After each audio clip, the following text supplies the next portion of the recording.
You know that when it comes to criticize a politician, I think that it should not be about their personality or their appearance or none of that. It should not be personal. This should not be a personal criticism, but instead a criticism of their ideas and policies, of course.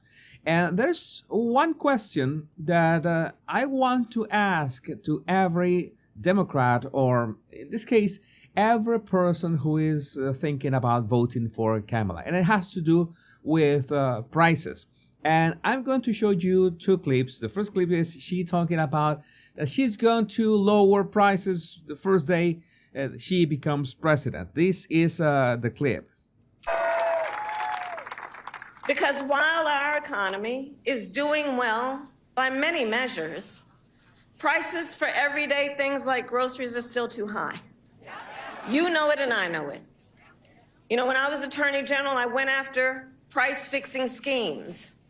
And when I am president, it will be a day one priority to fight to bring down prices. I will take on big corporations that engage in illegal price gouging. Okay, nice. So when she becomes president of the United States, that's when she's going to, well, do something about the prices. My question is, who has been in office in the past 3.5 years? Yes, the Biden-Harris administration. And the question is obvious to whoever wants to vote for Kamala Harris. Why hasn't Kamala done something about it this time? And I understand that things can, well, take time. Bills take time to pass and all that stuff.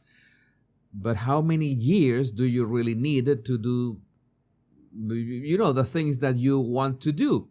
This is the kind of arguments that you use when you want like a fight the incumbent president of the United States. But she's not fighting the incumbent. She is the incumbent. Well, it is Joe Biden, but we haven't seen Joe Biden in a while. Again, I want to make it clear that this is the kind of questions that I want to ask. I really don't care about Kamala Harris' color of skin or her gender or her background. No, I want to have an argument about her ideas. And at the same time, I want to show you a video that was published on Fox News. And what's this one? And it tries to mock Democrats. I'm going to show you just a brief example. Name one thing that Kamala has done in office that you liked. I'm losing my thought. Sorry. Help. Can I phone a friend? I can't really give you an answer to that question. The coconut tree meme. She took her time. The coconut tree meme, that was worth it. I can say that was absolutely worth it. But I want to make it clear that that is also cherry picking. Obviously, for impact, you ask people questions, and for that section, you make sure to pick the people that fit whatever you want to say. There's also that part of show business, right? News have become like this. Nothing divides news from show business anymore. So that is part of that. I don't like that approach. I like to make memes, but again, I prefer to address inconsistencies. Again, that there's all this rhetoric about Kamala Harris being, and I'm just going to quote what is out there, dumb.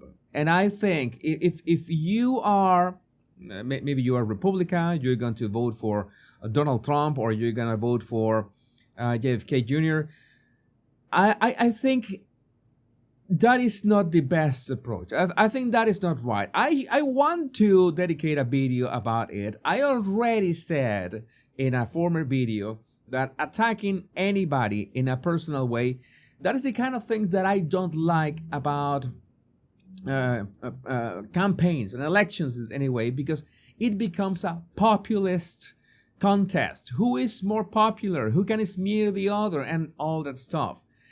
Granted, if the things that we are hearing about Tim Walz, about his background and the army are confirmed, and that will be a big trouble for the Harris Walz camp. But this is the questions that we have to be asking our neighbors. We could say our friends, because I want to like make a statement. I want to say this in as few words or as succinct as possible. We need two things. We need to be more united in general, in many ways. You know that right now I'm talking about the UK, USA, Venezuela, Canada, and all these troubles in the world. We have to unite. And being, confronted is maybe not the way that we should be. So it's like that's why I showed you the mocking section of the Democrats wanting to vote for Kamala. That is cherry picking. I don't believe that every person who wants to vote for Kamala is like this.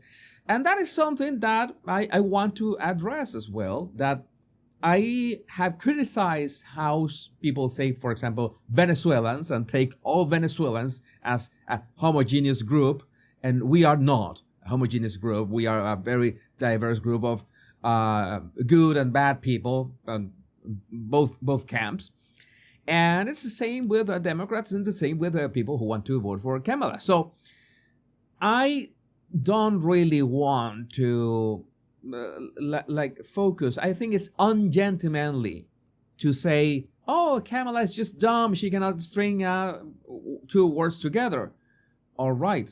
I hope that there's a debate or at least two debates, so they can prove their point that she cannot string two sentences together. I have a video coming about that, by the way. But this is the kind of questions that you should be asking as an American, not because you're going to vote or not vote for Kamala. Why didn't you do it while you were VP? It's as simple as that.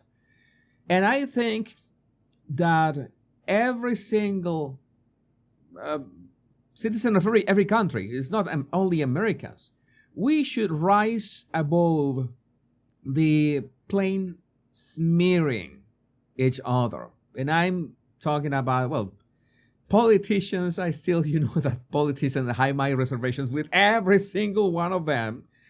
And you know what is going on in the UK. I have a few videos about that.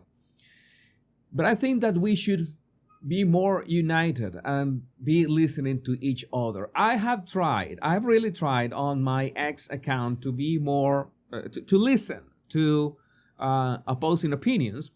And yes, some things can be taken out of context. But I think the best way to make a statement about certain politicians and their ideas is to, point out the inconsistencies that you cannot deny. Yes, some people will just shout at you that, oh, but this is about Donald Trump. No, this is not about Donald Trump. This is Kamala's words, so you can compare Kamala's words and actions against her own record and, using common sense. But I would love to know what you think about this in the comments. My name is Jesus Enrique Rosas. I'm the Body Language Guy. Much love and bliss.